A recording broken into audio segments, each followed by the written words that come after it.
Hey, ladies and gentlemen, this is Carmine Sabia for Explain America, and White House Press Secretary Karine Jean-Pierre, she just got humiliated by Peter Ducey, and it was glorious. Before we get started, please make sure you like, comment, share, and subscribe. Those little things really help us out, and they help our channel continue to grow.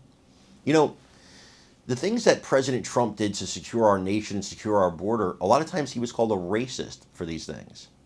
But suddenly when Joe Biden does them, it's not racism anymore. Now, mind you, Joe Biden only cares about this in the election year. For 3 years, he completely ignored the border. Completely ignored it. Now that polls show it's a top priority for you and me, well, now it's a top priority for Joe Biden. But don't be fooled, because here's my prediction if he were to get reelected. He'll pretend for 1 year to be strong on the border, get reelected, and then the doors are wide open again, folks. First of all, this border deal stinks. It stinks. It says that he can use measures to close the border if it gets to be overwhelming. It says that it allows, according to what we've heard so far in leaks, we can't confirm anything yet because we haven't read the text, but it's supposed to allow 5,000 migrants in per day. Per day. And there's no actual enforcement mechanism. I don't want to get into all that right now. What I want to get into is how Peter Ducey got Karine Jean-Pierre totally stumped and totally dumbfounded when he asked why Trump was a racist for closing the border and Joe Biden is not. I want you to watch this video, and then I want you to give me your thoughts on it. So please remember to like, comment, share, and subscribe. I'm Carmine Sabia for Explain America. We love you guys. God bless you. Take care, everybody. Go ahead, Michael.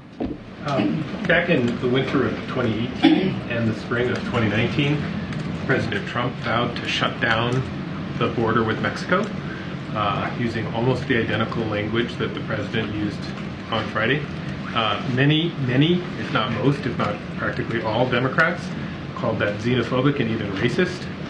Why shouldn't people make the same conclusion about this president's threat to shut down the entire border with Mexico? So we believe the new enforcement tools that currently don't exist, that will be, we believe that will be part of this bipartisan agreement, will be fair.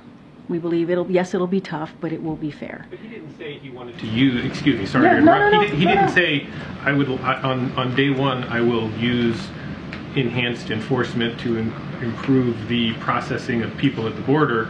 He said, I will shut the border down, which suggests a total rejection of all people attempting to cross the border without a visa or without proper authorization, which stands in contravention to decades of international and U.S. law that governs the movement of people around the globe and the refugees and asylum system. Yeah, no, so why isn't that the same thing that Trump did? No, I understand your question. What I'm saying to you, the new enforcement tools, right, that we believe that do not currently exist, that will be part of this bipartisan agreement. There are different definitions, right, of what that looks like, of what actually shutting down the border looks like, right? So we're going to let them work through it. We don't know what that looks like exactly, right? What we are asking for, what the president wants to see, is that we deal with the challenges at the border, right? That we have an opportunity to deal with what's going on, the security, and make sure that we have the funding and the resources to deal with what we're seeing at the border. There are different definitions to what that looks like. And so we'll see what the text comes out of the Senate. And so we will certainly have a broader conversation once that happens. But we believe it's going to be fair. It'll be tough. It'll be fair. They'll have the resources available to deal with what's going on at the border, and also there'll be some policy changes as well. But to say that, to define what that looks like right now, it's getting ahead of the process, and we need to let Republicans, both Democrats, there are Democrats up there obviously talking to Republicans, they're both having those conversations on what it will look like, a bipartisan agreement, and that's what you need. In order to really deal with this issue, you got to do it in a bipartisan way. Just to follow up, you've said a couple of times, as you did just now, that we should wait. You don't want to get ahead of the process. I think your answer to the previous question was that we don't know what's in it. Yet the president and the White House have explicitly said it should pass.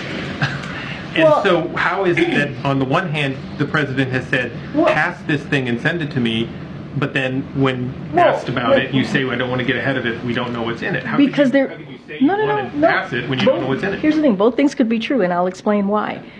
The White House team has been part of, right, the negotiations, right? And the president has been getting regular updates, right? So obviously, no. What I'm saying is negotiations are still happening. They're literally still happening. They're still discussing this. If I tell you this is happening today, who knows what could happen the next day? And also, I don't want to get ahead of the conversations, right? I don't want to get in the middle of negotiations. And that is true. But the White House team has been really talking to and part of this discussion for the past 2 months. So the president has been getting updates. But at the same time, negotiations are still happening. And that's just the reality that we're in. And talking about that from the podium, that will have an effect on negotiations. And you know that, Michael. It would have an effect on negotiations. Right, except the president didn't exhibit that kind of caution over the last few days, right? For me, from here, I have to exhibit that type of caution.